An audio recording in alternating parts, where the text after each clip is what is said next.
এবারে সিনেমায় রণবীর আলিয়া কন্যা প্রথমবার ক্যামেরার সামনে এসেই তাক লাগিয়ে দিয়েছেন রণবীর আলিয়ার মেয়ে রাহা।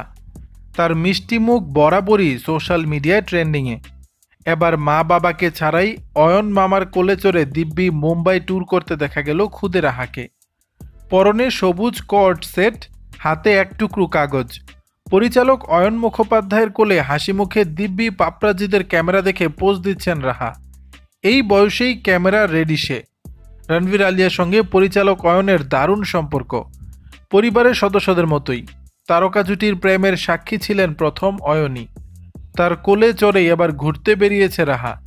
কাপুর পরিবারের লক্ষ্মী মেয়ের সেই ছবি ভিডিও নেট পাড়ায় ভাইরাল। অনুরাগীরা ভালোবাসা উজাড় করে দিলেন। শুধু তাই নয়, রণবীর আলিয়ার ব্রহ্মাস্ত্র পরিচালকের সঙ্গে খুদে রাহাকে দেখে ভক্তদের একাংশের কৌতূহল, এবার কি মা বাবার পরে রাহাকেও নিজের সিনেমায় অভিনয় করাতে চলেছেন অয়ন মুখোপাধ্যায়? দর্শক, বিষয়টি নিয়ে আপনাদের মতামত জানাবেন নিচের কমেন্ট বক্সে।